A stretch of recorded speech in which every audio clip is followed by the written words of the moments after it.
Hello. Hi, everybody. Hello. Welcome to the stream. How's everybody doing?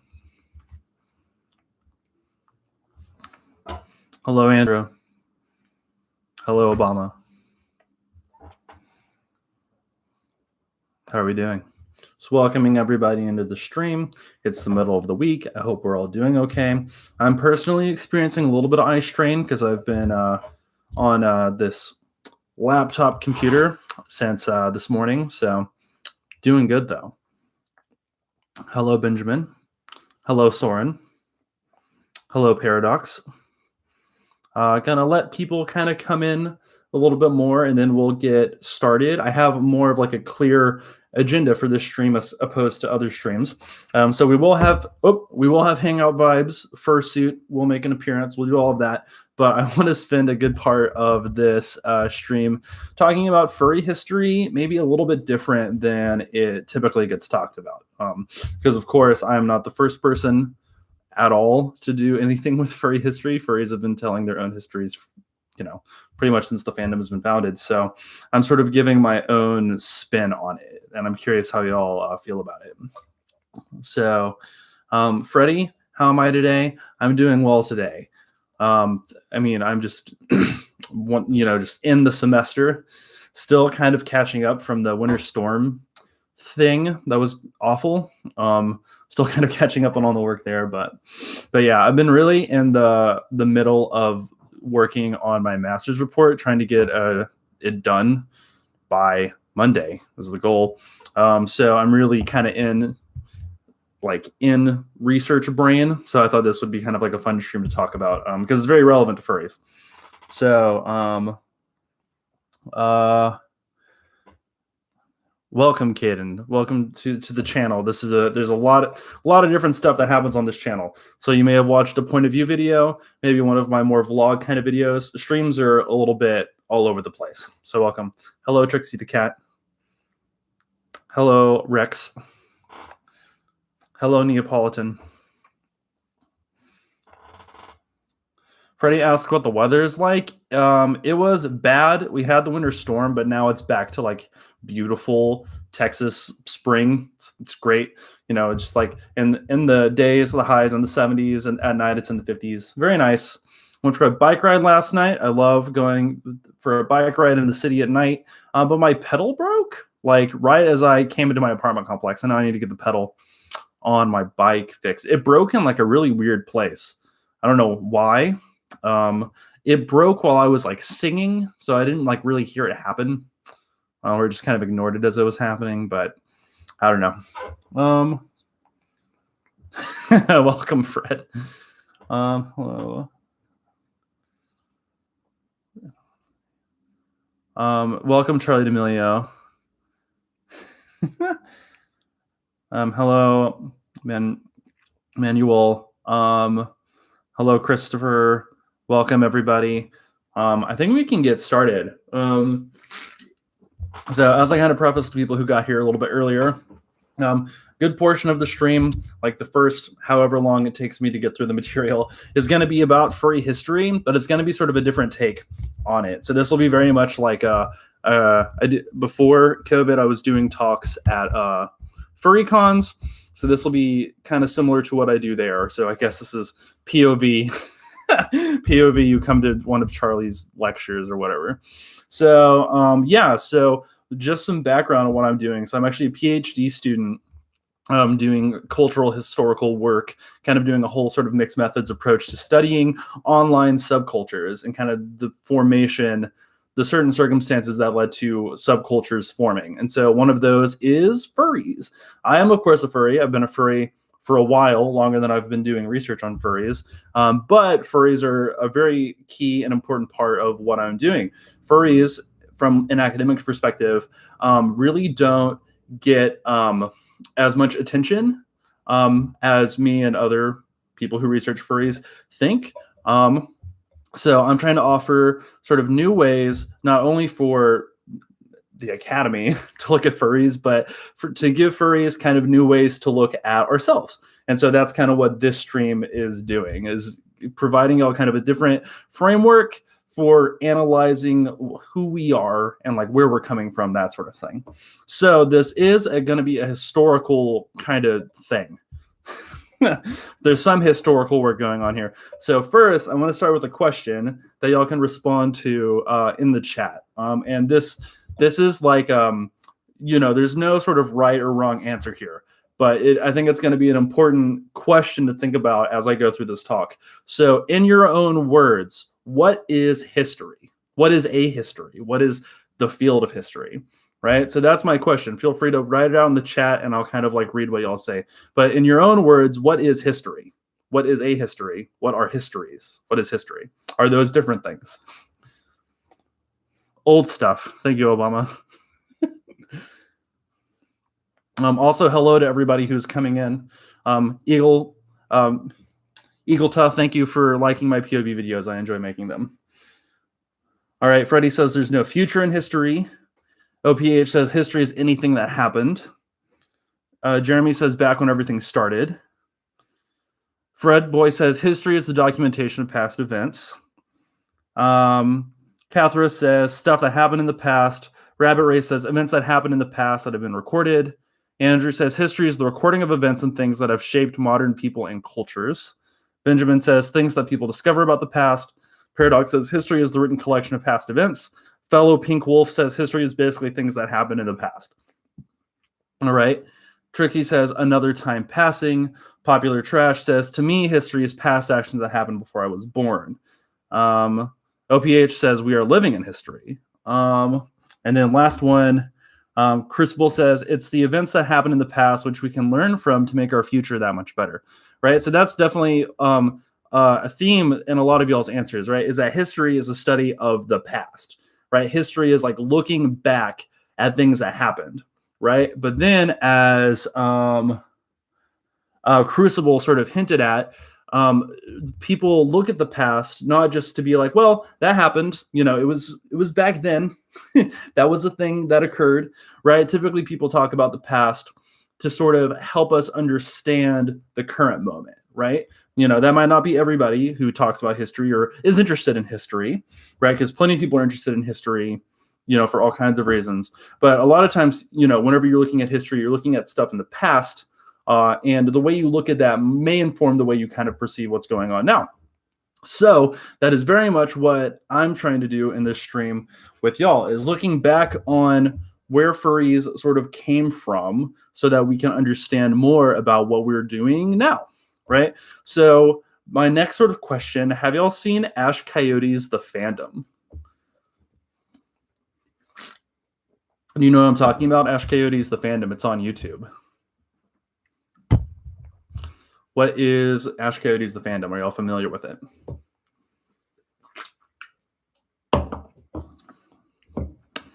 Pause has seen it. Obama has seen it. Freddie, Andrew, OPH, Freddie, lots of people have seen it, right? So Ash Coyote's The Fandom, this YouTube documentary, which is fantastic, is very, very, very well done, provides a history of the fandom, right? This is Ash Coyote taking all of these different narratives, right? So interviewing all of these sort of original furries, also interviewing furries today too, to kind of understand the fandom now. But a lot of the historical work is interviewing furries who were there at like the beginning, right? It's like Mark Merlino, Rod O'Reilly, Joe Strike, right? So interviewing all of these people to kind of create a story, right? So Ash Coyote isn't just interviewing each of these people randomly, right? It's not just like a TikTok for you page, all this disjointed stuff over and over. Ash Coyote is purposely taking all of these little like interviews and then weaving them together into a narrative, right? So what Ash Coyote's done, and you can see in the way that Ash Coyote structured the video, it's like the 70s, the 80s, the 90s, to today, basically, right? So Ash Coyote creates a very strong chronology, right? So this event happened, then this event happened, then this event happened.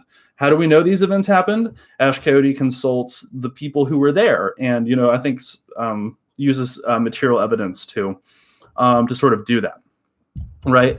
So this type of history that Ash Coyote has done is very brilliant because it's like a really tight project. You get a really good idea of the fandom's history in like a very short window of time, right? And the production is just really good. The sort of things that Ash Coyote chooses to highlight is very interesting. So like the creation of the first fursona, right? Like the sort of old furry con footage, all of that is like very interesting. So this type of history that Ash Coyote does, this is sort of the newest iteration of histories, plural, because you can have multiple histories. There's not just one, right? This is one history in like a long line of histories that furries have been doing for a while. So the other kind of most recent, like sort of big one was Joe Strike's Furry Nation. And so Furry Nation, I don't know if y'all have read this, but this is a similar thing to Ash Coyote's, except it's printed. So Joe Strike published this book with Cleis, Cleis Press. I'm not familiar with that press outside of this book, but sort of did a similar thing when it interviewed a lot of furries, consulted the art, like materials, right? Like so printed stuff like fanzines, posters, and all these interviews, and did a similar thing and sort of showed the origins of the fandom to today. And that was kind of the previous, before Ash Coyote's documentary, kind of the most recent sort of big history. And so they're both doing similar things, just in different mediums, right? So Ash Coyote's medium is film, right? So Ash Coyote has made a documentary about the history of the furry fandom in a YouTube video, right? And it's a video, you can watch it in one sitting. Eat some popcorn, drink some, what is this? Nitro Merlin milk stout. It has bears on it, which is exciting. Anyway, whereas Joe Strike's is a printed book that you can you can read it in one sitting, but the way I did it, I just, read it in kind of like bits and pieces, right? You can like highlight, draw in it, right? So they're both doing a similar historical work, right? They're both what you would call oral histories. Oral is in like spoken, right? Oral histories because the main evidence, right? The main sort of things that they're constructing the histories from is what people are saying, right? Interviewing these people. And then taking what they say and like connecting the dots and being like, so this happened, this happened, this happened, this happened. So what Ash Coyote did, what Joe Strike did, furries have been doing that kind of thing for a long time, just in like different places. So there's like, if you do some Google searches, maybe go on WikiFur, you can find links to similar kind of chronological histories, right? Of just like this happened, then this happened, then this happened, right? These were the key players in each of these events. And a lot of these furries also give talks at cons. So like this sort of similar, like this happened in the fandom, then this, then this, and this. You could also go to certain panels and hear people talk about it, right? I'm saying all this to say that furries have been telling their own history for a while, right? Furries have been telling their own story, where we came from, what this whole thing is about, right? We've been doing that for a long time. And it's great. I mean, Ash Coyote's documentary, great. Joe Strike's book, all the stuff that you can find, it's all really, really good because we all have like a personal investment, right? Because we love this whole thing, this whole space, right? So my thing is I am just adding, right? So I have my own take on the story of furries, right? I've like taken all of this material, read these books, watched the documentary, listened to interviews, consulted the material. I've done all of this and I have a new take, right? Like I've seen all of the things, I've read the receipts, and I have my own sort of spin on the story. And that's what I'm wanting to do here, right? Because the thing about history, like as y'all said in the chat, history is about past events, but the way we look at those past events changes over time because we change over time, right? The way furries saw their history in the 90s, we may see it differently now, right? Because we're that much further in time, we notice stuff that we couldn't notice back then, right? What is it? Hindsight is 2020, kind of thing, right? So this is me taking in all the material, building on all the work that furries have done, and kind of looking back to the past to see things in a new way. And that's what I'm doing in my research, and that's what we're going through in this live stream right now. So, is everybody hanging out? Are we doing good? I'm consulting the chat. Are we doing good?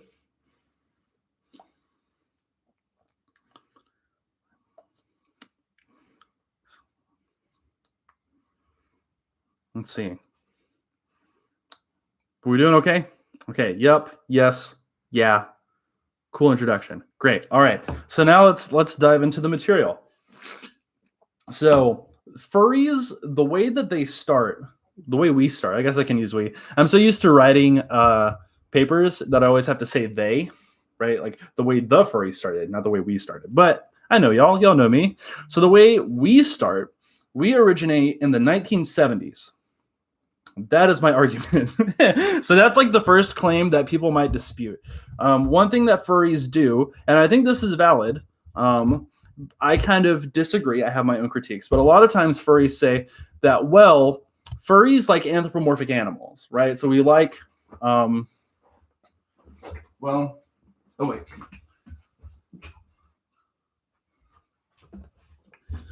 we like him. We like this boy.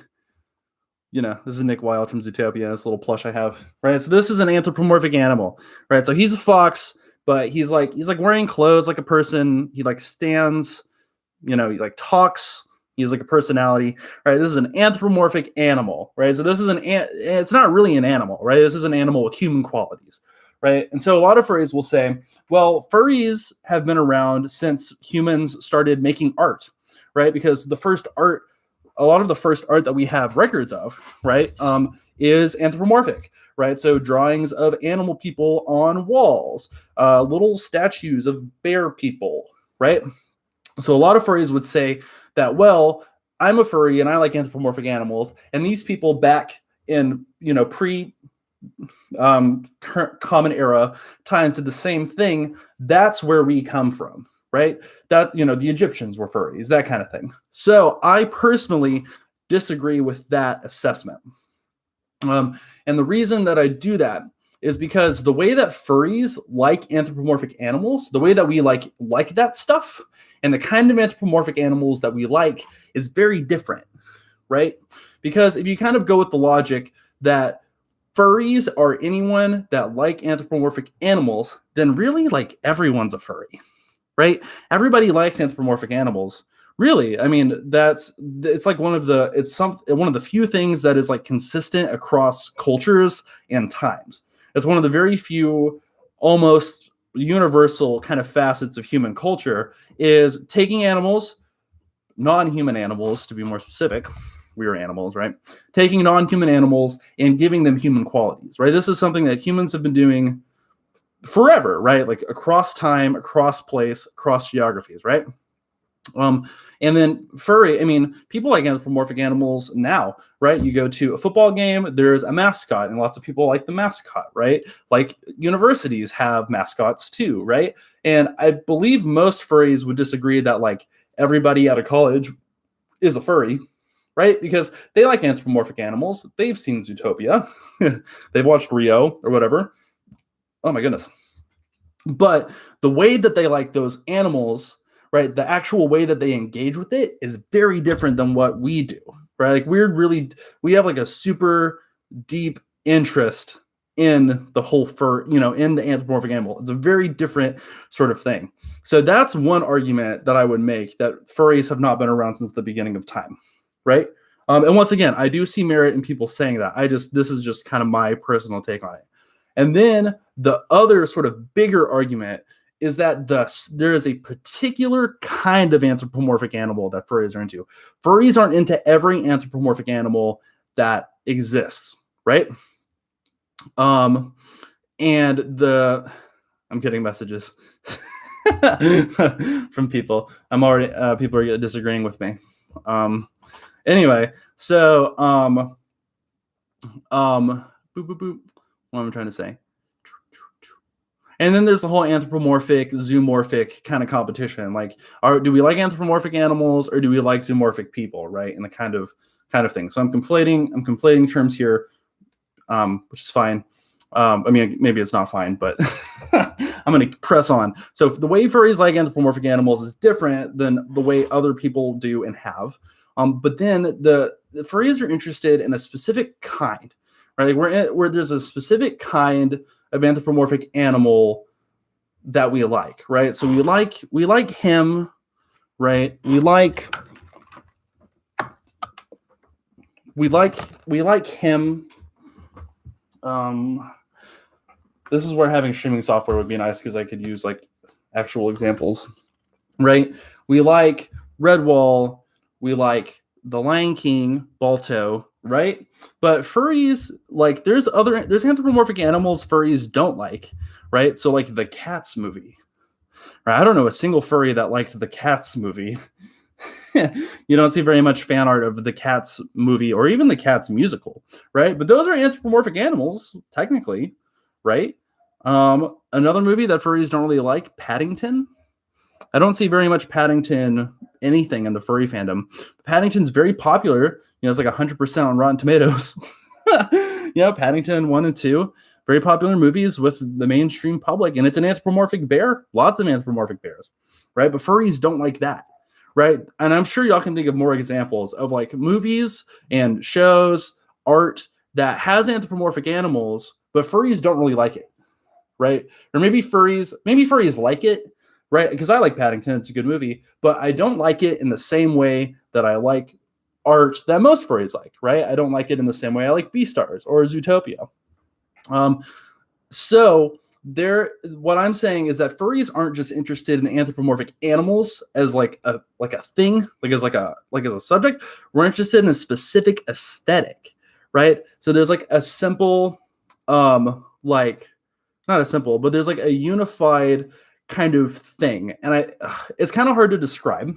But I think you'll kind of get what I mean if I say it. So a lot of people who are watching the stream right now are very online kind of people. Like y'all are people who are, you're on Twitter, you're on YouTube for affinity, you were on Tumblr, all these sort of spaces. And I think you might know what I mean. Like you can kind of tell when art is drawn by a furry, right? Like if you see some art and you're like, that's really cute. I wonder if this artist is a furry, and you like click on their profile and you like see they have a fur affinity and you're like, aha, I knew it, right? Or maybe you watch a TV show or you see some art and you're like, I bet furries would be into this, right? Or something's like furry bait, right?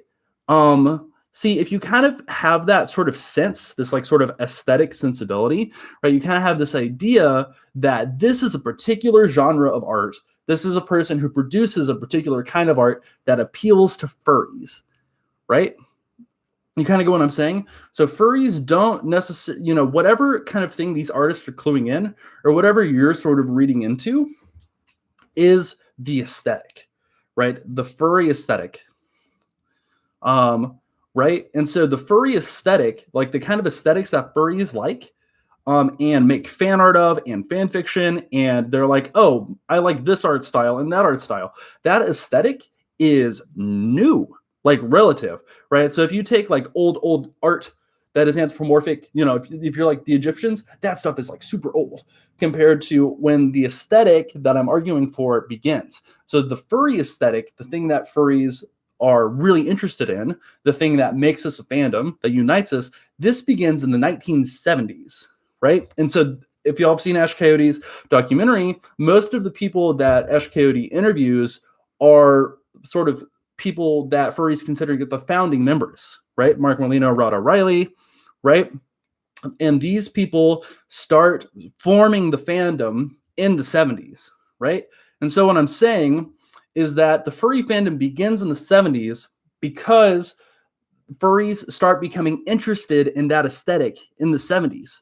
And not only so, furries, like if you sort of, listen to these interviews, sort of talk to people who are around, furries individually, and we're kind of focusing on the United States right now. So this is mostly like the United States.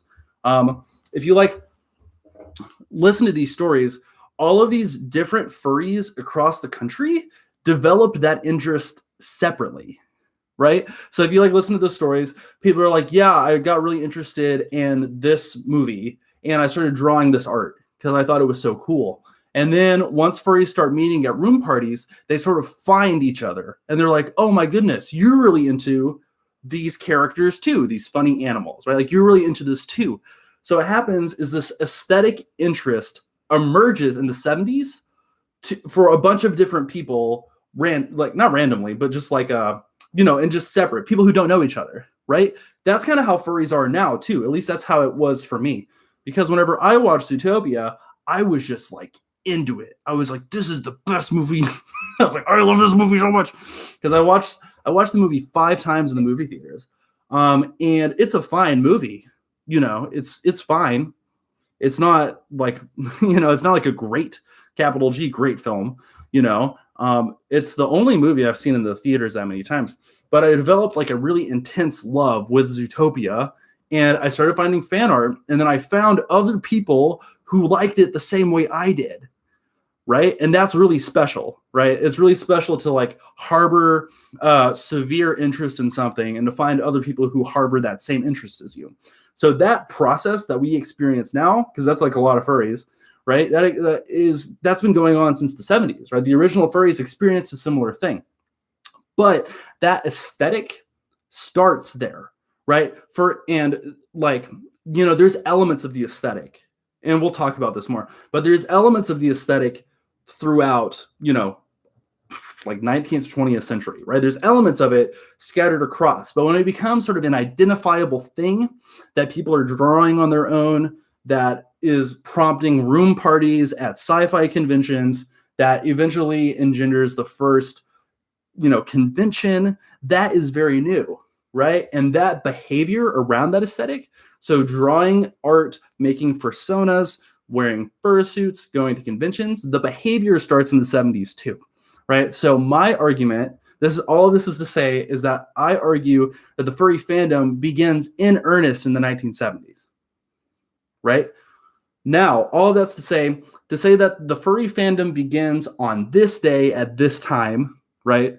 To be like, to say like a football game was played, at 6:30 p.m. Eastern Standard Time, right? You can't really do that either, right? So it's inaccurate to say that furries started with the Egyptians as an example, but it's also inaccurate to say that the furry fandom began in 1974 in the bedroom, like something like that, right? But we start to see the furries emerge, start to see ourselves emerge at that time. So that's the first argument. Woo, I need some water. One second, I'm gonna grab my water bottle.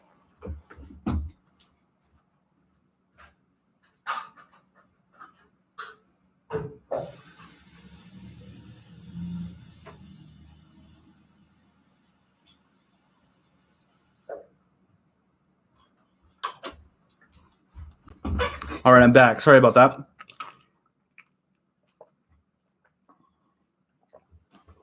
So how's everyone doing? We holding up okay?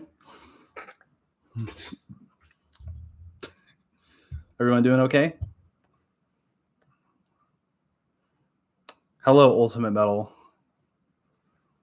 All right. The silence, I'm gonna indicate the silence is everybody doing okay.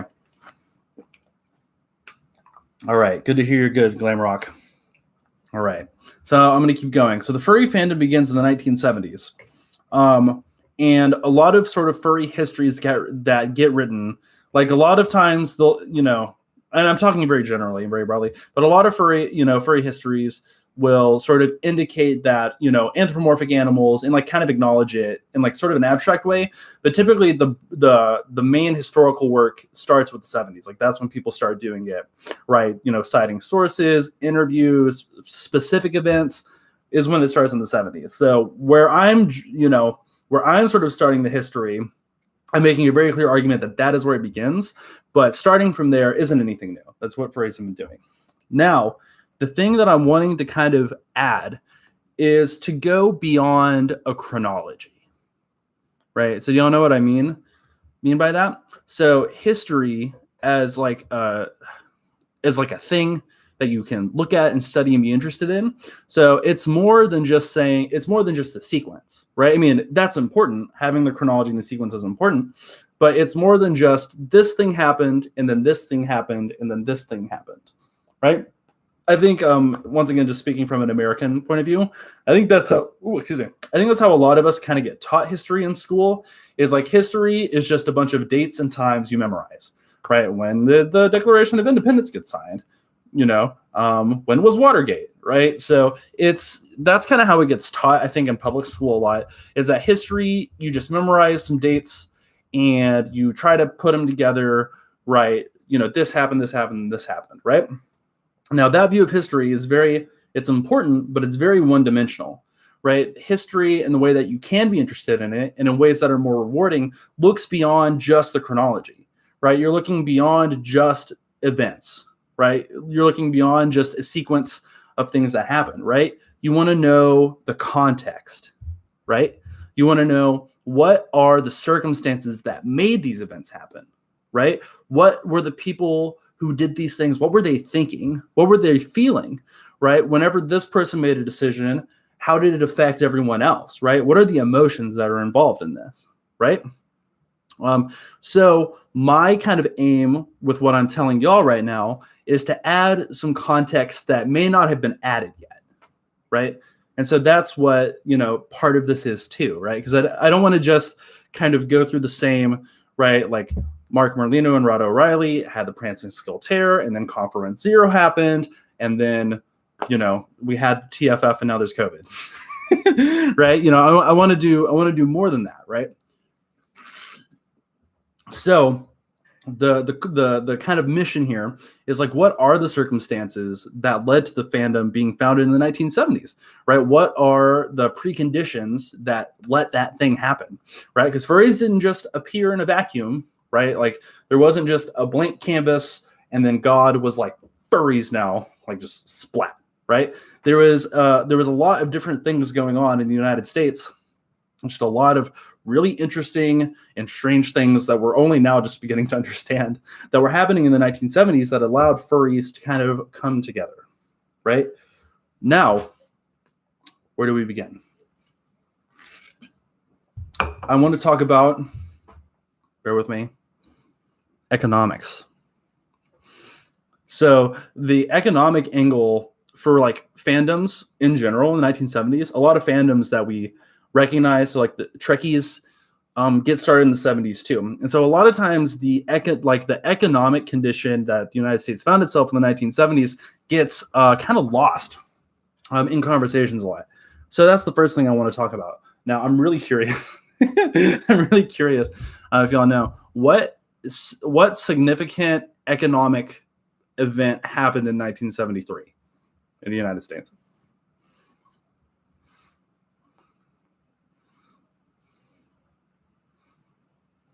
I'm curious if y'all know. I just asked what significant economic event happened in the 1973, but it persisted through the 70s in the United States. Growler says which one, yeah. The biggest, like the most significant one.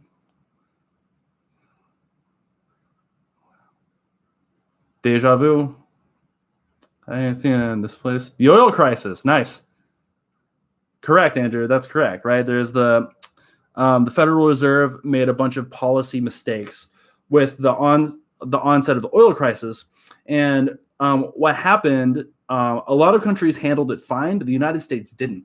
So what happened in 1973 is that you got what was called stagflation, where like economics for the working person, right? Your wage, your just kind of station, like stayed the same. So it stagnated, but then consumer prices inflated, right? So stagnate, inflate, stagflation, right?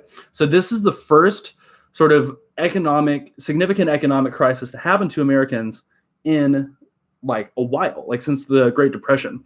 Because what happens after the Great Depression is you have FDR's New Deal, which gave just brand new security that hadn't existed for Americans, just whole new brand new security. This is after World War II. new security, right? You have welfare programs. You have like the federal government employing people, right? Americans get this new sense of security that they hadn't before, right? Hadn't, ever really. This kind of new economic model. And then you get sort of Fordism. And so you have sort of stronger, I'm watching the streamer count. You get like a stronger, I'm trying to think of the word, like, stronger unions, this sort of thing, right? And so up until 1972, if you were like a white working man, if you're like that demographic, and the specific, it's very economic experience is very different for every other demographic. But if you're specifically a white working dude, up until 1972, this is like the economy. Like it's like the best the American economy has ever been. Like this period, if you were a working person, your money goes really far. You're not afraid of losing your job, right? You have the security that you hadn't before. And then 1973 happens, and all of a sudden, things unravel. And things unravel in like a really weird and like kind of mysterious sort of way. And this is an element of economic history that gets left off, right? If you're in public school in America, you learn about the Great Depression, right? And the Great Depression, with the stock market crashing, it's like this catastrophic, it's like a firework, right? It's like this very obvious, like large thing that that you can almost imagine, right? You can like imagine a Great Depression, like you can kind of see it. But stagflation, it's like such a abstracted sort of thing that it's like really tough to kind of understand, right? And that's why it's so recent that people are understanding the kind of effects that it had. All right, so that's a lot of history, economic history, sort of thing. But it has a point. It'll get more interesting. So 1973 to 1979 is when the American economy, for the average sort of a white American male worker, the security that you had just goes away, right? And this is new. This is like a new feeling for the white American working class, right? Because up until this point, like I'm gonna just imagine this, right? So like if you're like working in 1970 and you have a job, and it's not gonna go away, right? You don't even have to go to college. Like you can have a job, you can buy a house, you can support your spouse, right? It's like imagine having job security. Like people can't even fathom having job security now because things are so dire now. But there was a period in American history where that wasn't the case. Things were guaranteed, right? And your money just went a lot farther back then, right? But that goes away. Now, my question for you, and I'm sure y'all know this, regardless of your age, but don't you get kind of stressed when you don't have any money? I know it's like kind of a silly question, but like whenever you're like at the gas station and you want to buy some like Little Debbie snacks and you like swipe that debit card and you're like, wouldn't it like suck if it didn't work, right? Or if you're like thinking like, I don't think I'm ever going to own a house. I don't think I'm ever going to afford a house, right? Or I don't know, maybe you have like $60,000 in student debt, right? The economic circumstances you find yourself in, right? They matter, right? Like you can feel it, right? When you're like scared that there's no money in your checking account, that is like a feeling. That is a fear. Especially if you came from like a pretty okay family, like a middle-class family, and suddenly you're on your own, right? Being afraid of not having money is a feeling, right?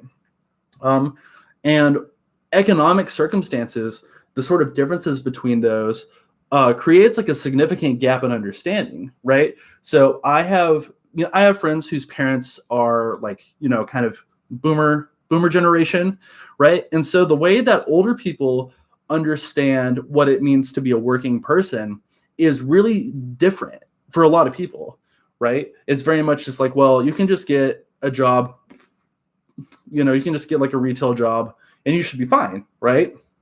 Well, that's really not the lived experience of people now. right? And so I'm saying all this to say that your financial and you already know this, like I don't even really have to explain it, but your financial situation has a huge impact on how you feel, right? And when it affects how you feel, that's how it affects you interacting with other people, right? Literally, it's like, well, I actually don't have enough money to go to the movies. Do you want to stay home? Right? Or it's like, man, I really want to like buy a PC, but I can't because I don't have enough money, right? Now, the thing is that finances, your personal finances are more than just what you do with your money, right? Your finances are tied to larger systems, right? So, for instance, if you're someone that works a minimum wage job and you find out that your full-time minimum wage income doesn't like you can't buy a house on that. I mean, I can't think of a single place where a single person could work minimum wage full-time and buy a house, right? Is it your fault? Like, is it your fault that the minimum wage doesn't pay enough? It's not, right? Minimum wage is $7.25, and that wasn't your choice, right? That's not really any one person's choice that minimum wage is so low, right? That is a larger economic circumstance, right? That's a federal thing, right? That's like huge, way up here. The legislation, all the bills and stuff that came into effect to make that happen, people spend their whole lives studying it, right? So what I'm saying here is that your sort of feeling of finances is tied to these larger institutions, right? Like it's tied to these sort of bigger abstracted things, So what happens is bigger economic circumstances, right? What the minimum wage is, right? If inflation is happening, it's more than just random up here stuff. It's happening in here too, right? It's something you feel. It's something you experience. So 1973 to 1979, like imagine like how good it would be to have, you could work a minimum wage job and buy a house. And it like not even a second thought, right? Imagine going from that to all of a sudden prices for everything are increasing and there's nothing you can do about it, right? Something gets ripped away, right? You feel that happen. So from 1973 to 1979, the working class sort of white dude is experiencing a kind of lost feeling that he hasn't before, right? Sort of this loss of trust in institutions, because up to this point, the federal government secured a lot of their financial circumstances, right? So a lot of that security really gets lost. And then what else is happening is you're starting to get a lot of student protests, right? The Vietnam War is like this thing that doesn't make sense that we're losing, and we're losing lots of lives. If you're like a straight white dude, there's like gay rights protests going on. Stonewall happens, right? So there's just like all of this like crazy stuff going on, and like none of it makes any sense. And now my money doesn't like work. So you get this like anxiety. You get this like anxiety and this lostness and this like depression that a lot of people are experiencing that they hadn't before. It's like a new thing that happens in the 1970s, and it's something that kind of gets overlooked a lot. And so you have this economic situation that affects you. It affects how you feel, and it affects your emotions, and it affects a lot of people and their emotions. You can, if you want to kind of know how people are responding to that in the moment, this is where turning to media produced at that time actually kind of reveals a lot about the current mood, right? Because, oh my goodness, media scholars will roast me because I'm not a media scholar. But like a lot of times, a film, a novel will really kind of hit that emotional spot of the time, right? Like it really kind of hit something, right? And so like a movie that comes out in the 70s that really hits at like white men feeling lost and purposeless and like violent because of the circumstances they find themselves in. Scorsese's Taxi Driver. I don't know if you've seen Taxi Driver. It's not a furry movie. It's really not a furry movie. But Taxi Driver, Taxi Driver it shows just this guy who, comes back from the war, and, he's single, and he has like this terrible apartment, and he hates politicians, and he wants to be in love with this girl, but he can't. It's just like the movie, like, it just feels so lost, right? And the character, the protagonist, he, he's, you can't really, his motivations are like weird, so you can really kind of read into what's going on. So that is the situation that the original furries find themselves in, right? Because once again, the furry fandom doesn't happen in a vacuum. The furry fandom occurs in the United States in the midst of economic crisis of the 1970s, right? So let me pull up. This is where I need to have my dates.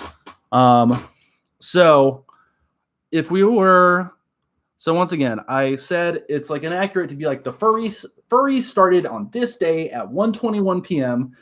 You can't really do that, but you still have to kind of like choose something, right? You still, at least my kind of writing, like you have to kind of pick something to be like, okay, this is where things started.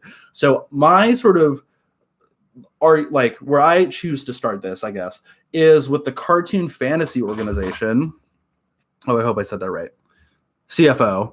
Cartoon/fantasy organization, which met. So like the people who were in this organization, they met together for the first time in 1977. And so this was led by Mark Merlino and Fred Patton, right? And so this is it's a niche sci-fi group within bigger sci-fi groups, right? So this is like a bunch of individuals who liked cartoons and fantasy, and then decided to get together and watch a lot of kind of underground titles, right? So Kimba the Lion, right? Some, kind of an anime underground, right, too.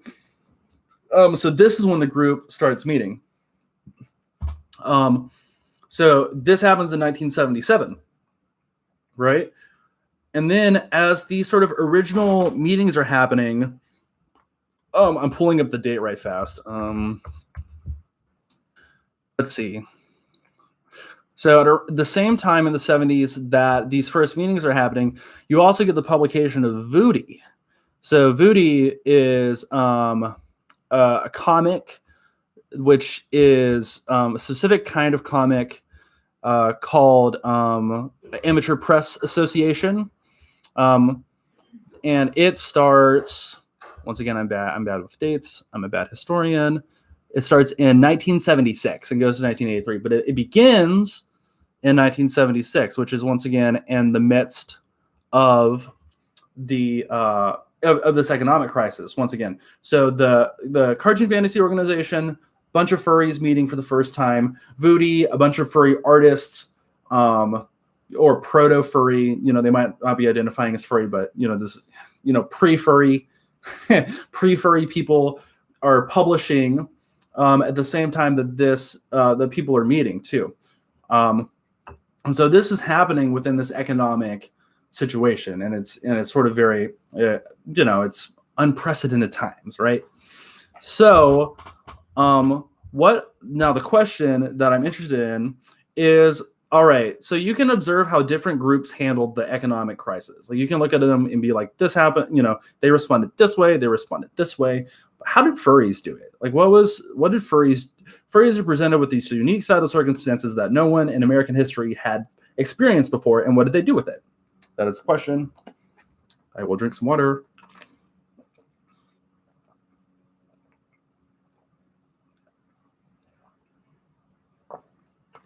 All right. So what did furries do? Now, furries did in the 1970s what furries continue to do. And what do furries do? Furries take corporate media. Furries take broader political, like just stuff going on, and they refigure it into something that they enjoy, right? So let's go with the first one, corporate media production, right? I mean, we can go to Zootopia. We should go to Zootopia because I like Zootopia. It's a lot of furries like Zootopia. All right, so Zootopia is a movie made by Disney, and Disney is terrible. Disney is an evil, awful corporation. What they've done to the legal system is awful. What they do to creators who are not corporate or even corporate creators is terrible. They just have unbelievable amounts of power and political leverage. They're almost a monopoly. I mean, some people might consider them a monopoly, right? They're whatever, whatever, whatever. So what furries have done to Zootopia, which is a movie that Disney made to make profit, that's what it is. What furries have done is they have taken corporate media and they've like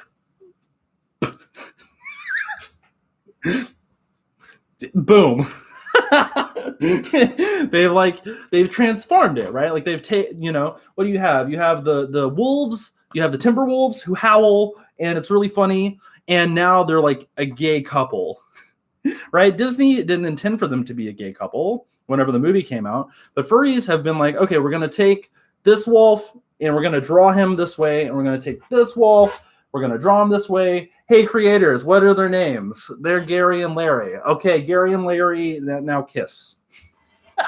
Right? So what furries do is they take corporate media production and then they refigure and remix it into something that they like and they enjoy. That's what a lot of fandoms do, right? That's what the bronies did, depending on, that's what Star Trek fandom did, Doctor Who fandom. That's what every fandom does, right? That's what makes fandoms interesting, is that fandoms are a community of people who take corporate media and then they refigure and remix and make it into something new. So that's what furries do now, but that's what furries were doing in the 1970s. As people are becoming disillusioned with broader economic circumstances, furries are swiping elements of mainstream cultural production and turning it into something new. So you don't necessarily get you get like Robin Hood, but kind of before that, it's the creations are a little bit more abstracted, and this is where we go back to the aesthetic. Trying to think if I explain the aesthetic argument. I think doing the aesthetic argument again is a little bit too in the weeds at the moment. So that is one thing furries are doing. Furries are taking mainstream media, comics, movies, and refiguring it into something else domestically. Like that's happening stateside. There's another pin that'll happen somewhere else. Should we stick? This is Charlie 1.0. For those who are new, this is my original persona. Wonder if I can stick him into my hoodie as we go on to the next section. We got to make this entertaining. I've been talking for an hour. Oh my God. How's this? Uses his eyes. This is good. Okay. So that is one thing that furries are doing, is they're taking comics, TV shows, and they're turning it into something that they enjoy, right? They're making art and they're going to room parties and sharing art and, making a trade press, not trade press, but they're making comic sort of collections and sharing it, right? So that's one thing that furries are doing. But furries, the other thing that kind of gets overlooked, what are furries doing with the political moments of the day, right? So we could talk contemporary about that, and we could talk about it for a long time. But what are they doing in the 70s, right? So this is where things get, I think, a little bit more it's a lot of I'm gonna go like Jack Sparrow, just a whole bunch of stuff. So the thing, the kind of thing I want to point to that indicates the just deep layered, deep textured things that furries are doing with the political moment of the time is with Voodi itself. So let's go back to Voodi. So Voodi is Amateur Press Association publication. And what this was used for, it was a way for the way that Amateur Press Association publications go is that you, let's see. I'm going through to make sure I don't get this wrong because I don't want to get roasted.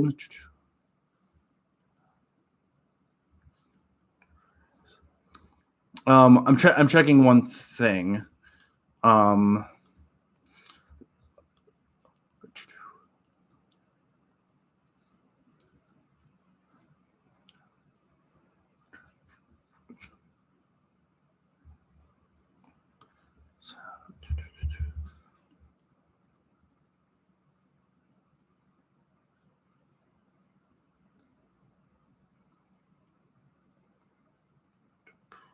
Yeah. Okay. So this was the difference. I just wanted to make sure I was correct about this.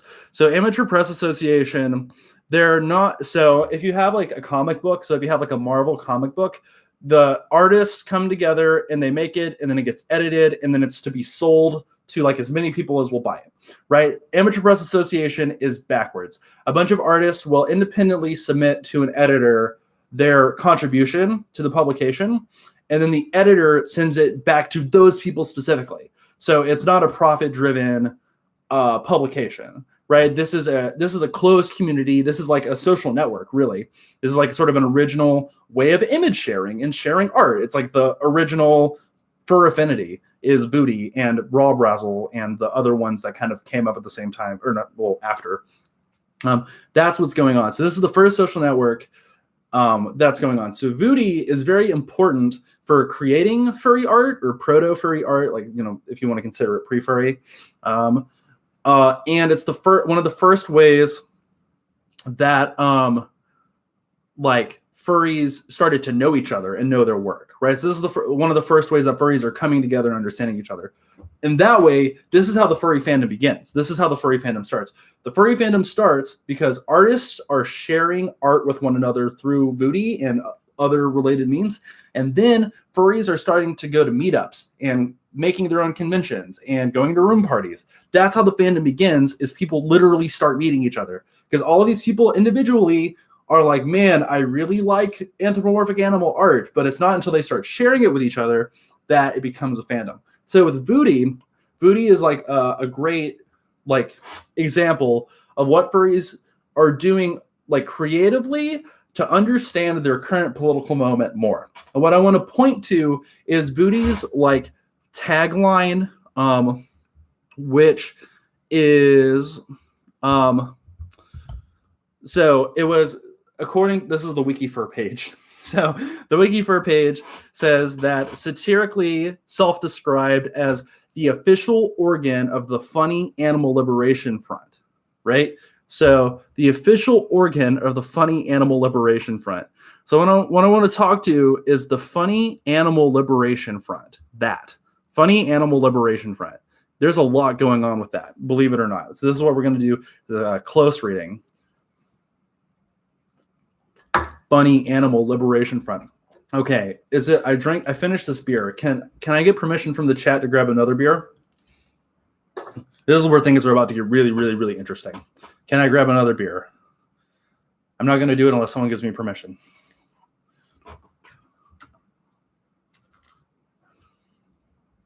Woo! Thank you. I'll be right back.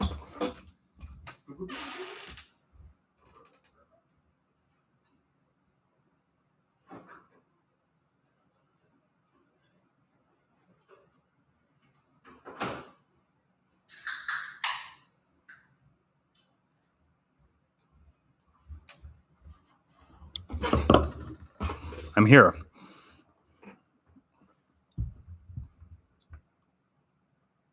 All right, so I'm back. I've returned. Cream soda would be good. Actually, sounds really delicious, but all I have is beer. All right. So once again, it is the Funny Animal Liberation Front. All right. So the WikiFur describes it as satire, and you know it's funny. It's like a tongue-in-cheek reference. But what does Funny Animal Liberation Front refer to? All right. First, let's start with funny animal. What is funny animal? This is like an old school furry word. Funny animal. What is funny animal? Funny animal.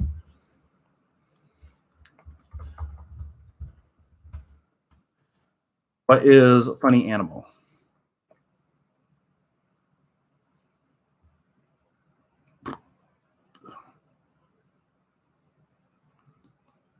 Everyone's typing.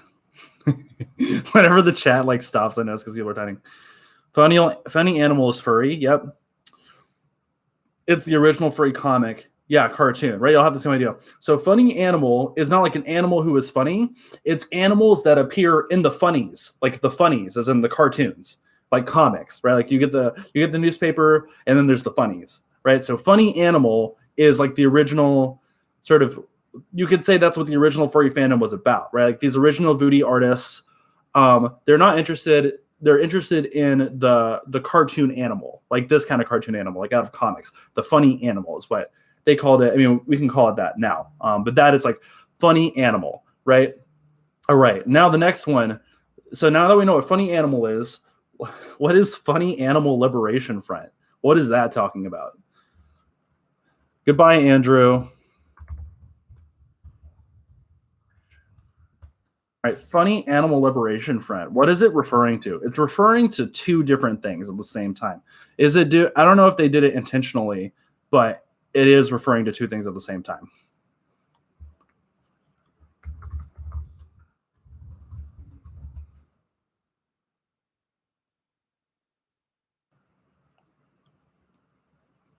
This one's kind of tough. Don't forget to stress its linguininess. Aha, yeah. So Airsoft says freeing the furry animals from their comic shackles. Yeah, that's for sure what's going on. Getting them off the page. Yeah, I think that's a really good way to put it. Typing, yeah.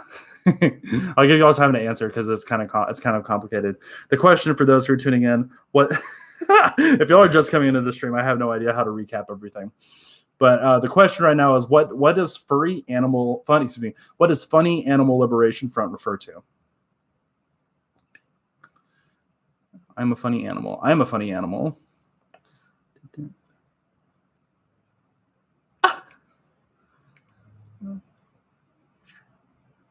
Aha, yeah. Animal Liberation Front is an extreme direct action aimed at animal rights. Yes, that's it. That's one of them. Animal liberation. Yes, correct. So that's one of them. The other one is a little bit harder, and it might not be as relevant. So this is the instance where it might not have been intended that way, but it may it taps into it, if you get what I mean.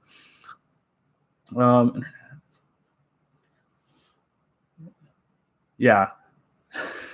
So I'll kind of explain my take on it. And once again, people are free to disagree with this. You can for sure look at it and see it differently, but this is the way I see it.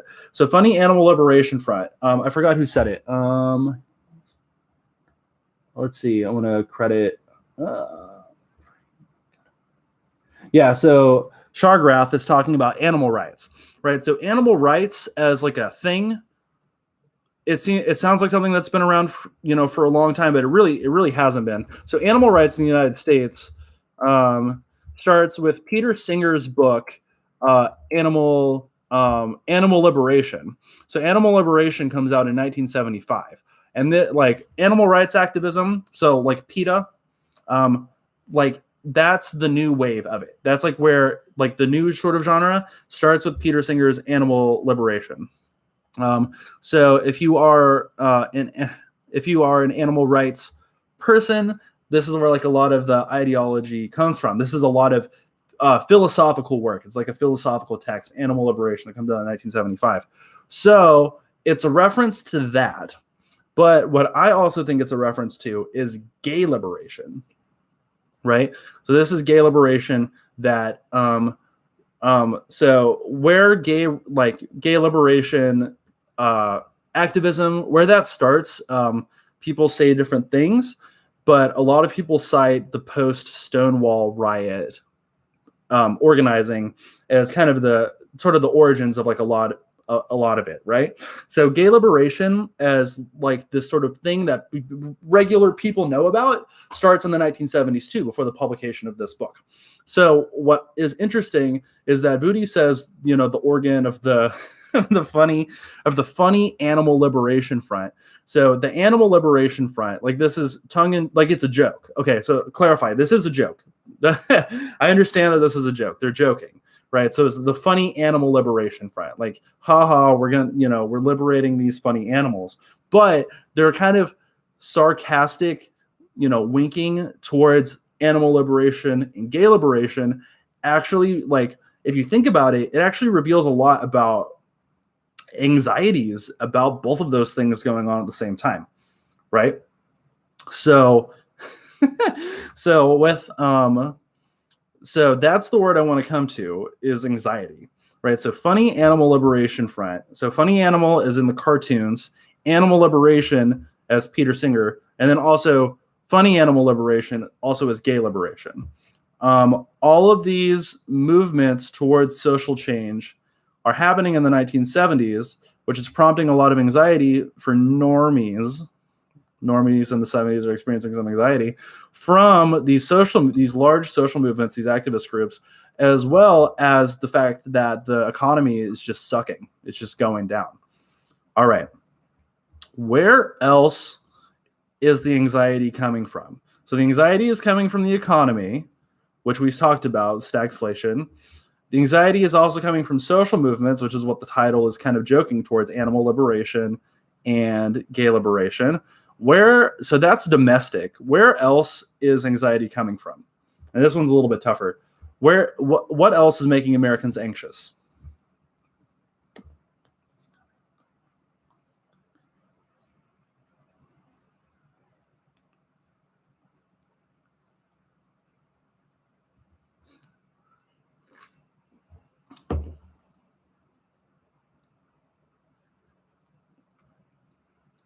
The rest of the world, yeah. There's other stuff going, yeah, for sure. There's a lot of anxiety coming from other places. I'm thinking of one specific place, maybe two, but really one. That damn oil crisis is true. Aha, perceived communist boogeyman. True. That is, yeah, I mean, correct. That is another one. Yeah, great. Y'all are really getting it. So there's anxiety coming from overseas too. Now there's one specific country of influence for furries that I think gets overlooked a lot when we're talking about where furries come from. And so we're gonna talk a little bit about Japan. Japan, what is going on? So the United States and Japan, up to and through World War II, that is quite the relationship. Now, I'm sure most people in the stream know about World War II and know about Japan and the U.S.'s relationship in that conflict, right? So Japan attacks Pearl Harbor. It throws the U.S. into the war, and then there's the Pacific Theater, right? And then all war, and the United States ends the conflict with nuclear detonation, right? Forcing the Japanese to surrender and leaving the country. Leaving Japan with, really bad economy. I mean, can you imagine, right? So this is the question, is during the war and then through the, nuclear detonation, the United States, and this is a bunch of people doing this. This isn't just the president. This isn't a general. This is like a lot of different people. The United States has to imagine Japan as like the ultimate enemy, right? So the kind of racism that develops with the Japanese is very it's awful. If you look at propaganda, the U.S. had propaganda. If you look at propaganda, Japanese are just horrible racist depictions, caricatures. Stateside, there's internment camps for people who have nothing to do with Japan at all, right? Hate Japan so much that the American public is, I guess, nuclear weapons now, I guess, right? So that's America during the war, but then afterwards, something happens. And something happens because the United States needs presence there because, as Shargrath was referring to, communism is spreading in the East, right? And so the United States needs a dedicated capitalist ally in the East to combat, the USSR's spread, right, into China, other countries, into Korea as well. So what the United States does is they go through this really hard process of recuperating the image of the Japanese in the American imagination. So once again, this is a lot of different people. This is the government, sure, but it's also corporate media, is to take Japan, who was like the ultimate enemy, right, and turn them into an ally. And the way this happens is through basically the Japanese, as a country, in the immediate years after the war, in the American mind, become effeminized and childlike, right? So the Japanese is now the Japan, right, and the Japanese people economy or whatever. They're this this child, this woman that we can help recuperate and turn into a good country, right? So that is like where it starts. So like in the post-war years, so this is when the United States economy, post-war FDR New Deal, this is where the U.S. economy is like, well, yeah, we are going. And so Japan, we can help the Japanese, do the same thing. Now, what happens is Japan develops its own developmental state kind of approach to capitalist. So a lot of really hard business rules, hierarchy, that kind of stuff. A lot of that gets established in the post-war as Japan very quickly becomes an international superpower economically, and they of course still are. So what happens in the 1970s is that Japan is just a formidable economic superpower, right? And the U.S. was that too, and then in the 1970s, right, economy goes down, right? So now American economy kind of sucks, and Japan is killing it, right? They're doing great. Now, what in the 1970s, what is one thing that Japan is exporting to America that people love and that people still love? What is a particular piece of media Japan is exporting to America?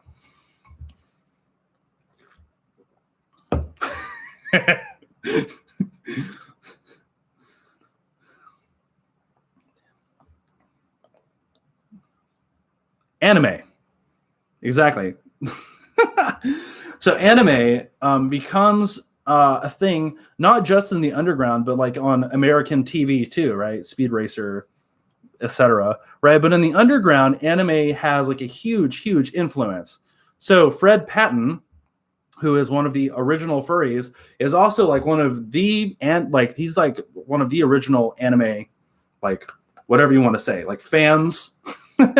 Right? He's a large reason anime became such a prominent feature of the underground, like sci-fi, arts, furry, whatever, right? And anime has a lasting impact on furries. Like a lot of furries are really inspired by anime. A lot of furries are in anime fandom, right? And this starts in the 1970s too.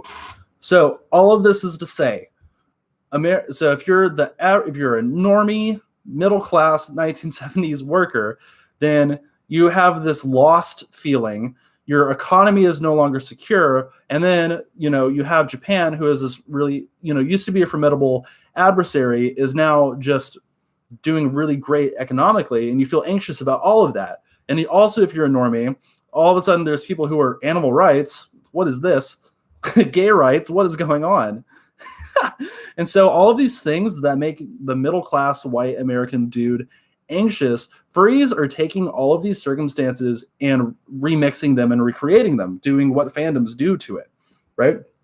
So Japan, which is something that would give that should give Americans economic anxiety, furries are taking anime and making it furry, which is what furries continue doing, right? So furries take all, in the 1970s until today, take all of these elements of mainstream lived experience and turn them into something personally meaningful. And whenever they do this, they're also creating their own economy, right? So furries have their own like insular economy, right? Commissioning, selling art, selling prints, all of this, it's going on at the same time. So I'm trying to think if that's where I want to leave it.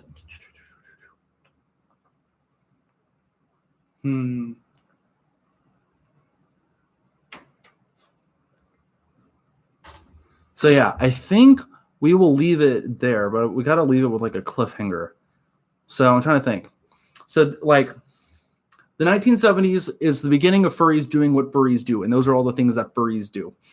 Now so this is sort of providing context for why furries came to be in a lot of senses, right?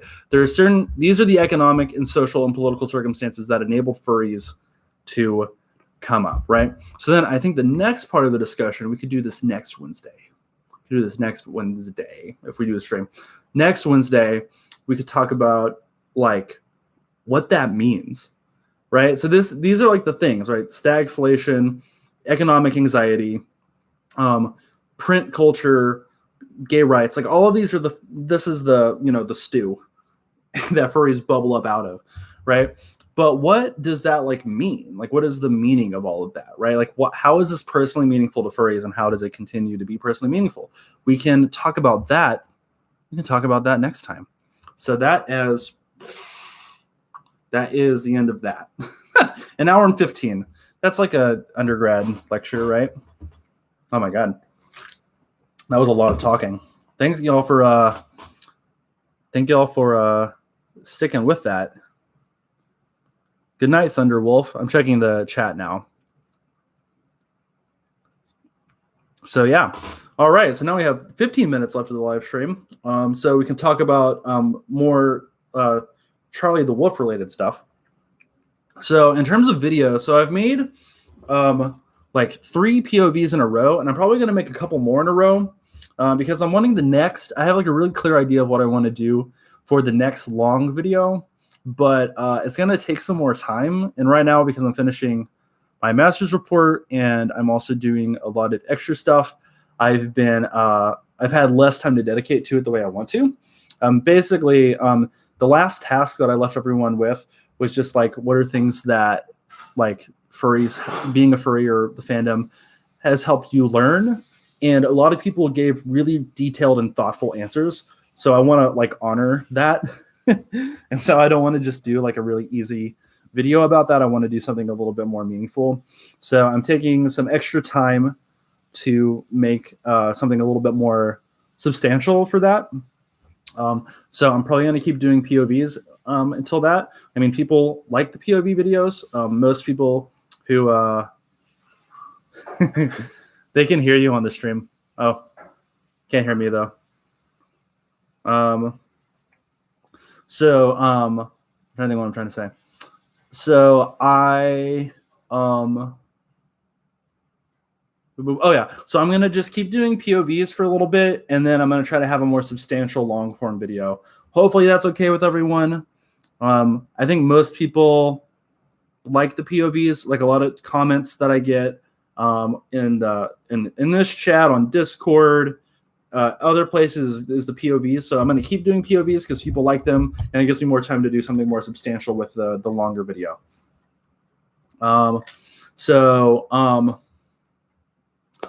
That's that bit of news. What now? We have 13 minutes left in the stream. Any questions for me? Oh, okay. We could do AMA for a little bit, and then we will end with fursuit boops because that's what we typically do. I'll just have to get Charlie's in there, so I'll have to go grab it. So I will, if you'll have questions for me, I will answer questions. We can do that for the next however many minutes. So Joe Joey asks, Charlie, what are your thoughts on the space hotel to go into orbit in 2027? I don't know anything about that project, but it sounds unrealistic, but I don't know. What do I know? Freddie asks, how have I been lately? I've been good. I've just been busy. But it's been good. I mean, it's been really good busy. I've been trying to like get outside more, bike more, go on hikes, that kind of thing. But overall, I'm doing good. Airsoft asks, what is your favorite season? My favorite season, I don't know, either summer or fall. I know that's like really, I don't know if those are good answers, but I really like the fall. I like the fall a whole bunch.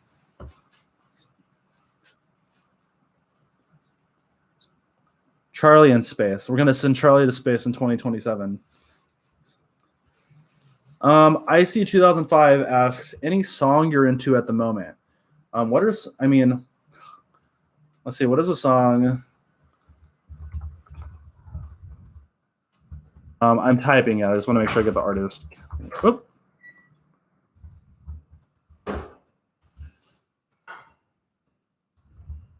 This song is like kind of a meme. It's like kind of a meme song for Midwest emo people, but I've been listening to it a lot. All right. Mr. Bean asks, have I ever played airsoft? I've had an airsoft gun, but I've never played airsoft the way you're supposed to. Like whenever you go to, like a course and stuff. Rayon asks, what made you do this stream? I wanted to. I guess.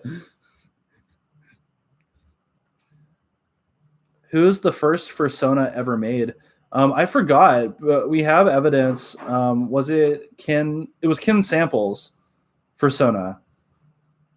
Yeah, Ken Samples fursona, but I forgot what the fursona's name was. I think Ken Sample came up with the first fursona.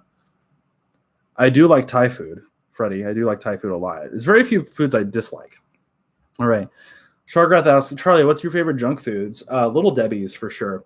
I can't buy myself Little Debbie's because I will always eat the entire box in one sitting. Let's see. A fellow Pink Wolf asks, how would you feel if there was a Disney princess that was furry bait? Interesting.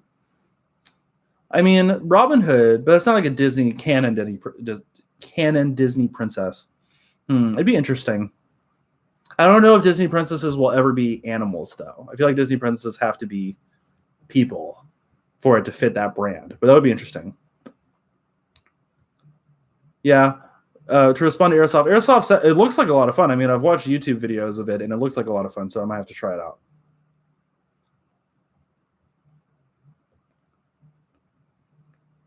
Glamrock asks, what is my favorite movies? So I'm still figuring that out. I've been watching like a lot of movies recently. But for the purpose of this stream, I will say The Lion King. I think that's appropriate for this stream. Yeah, Sharkrath, I mean, I've done the same thing. I'll just like buy an entire box and just eat the whole thing. What is my opinion on Hawaiian pizza? I personally don't like pineapple pizza, but I respect those who do.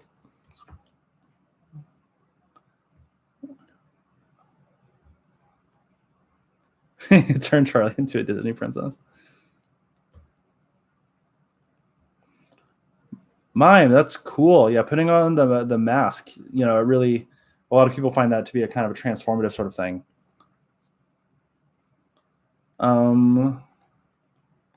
Let's see.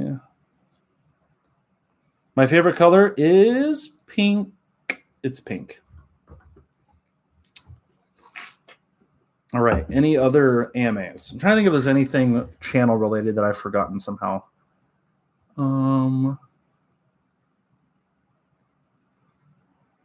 Congratulations, Freddie, on getting accepted to that school. That's very exciting. There's other channel things I've forgotten. No, I think all of the public information channel stuff I've already said. Yeah. Let's see. Cool. All right. Would y'all be okay if we ended the stream a few minutes early? I will do boops. Is that okay?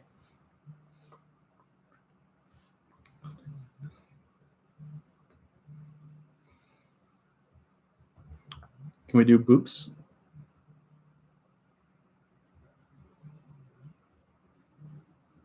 We will do boops. We will do boops.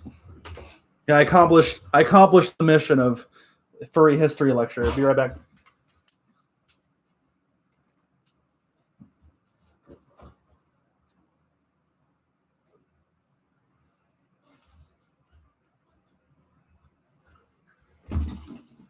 We have the boy. I actually had a dream either last night or the night before that his ear kept falling off. I was like, why is his ear would like fall off and I would have to like put it back on. It was so tragic. Okay.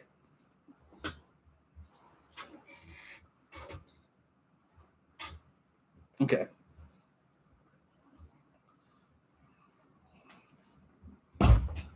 All right, it's boops time. You ready for boops? All right, so what we're gonna do is I'm gonna count down from 3, and I'm gonna lean into the camera for boop. Sound cool? All right, let's go. 3, 2, 1. Boop. Pretty cool, right? All right, let's do it again. You ready? 3, 2, 1. Boop. Yay. All right, one more. Let's do another one. 3, 2, 1. Boop. Okay. One more. All right. 3, 2, 1. Boop. Yay. Cool. All right. Well, thanks everybody for tuning into the stream. I'll do another one next week. If that doesn't happen, I'll let y'all know before. But yeah, thanks so much, and I'll see you again next time. Goodbye, everybody. Bye.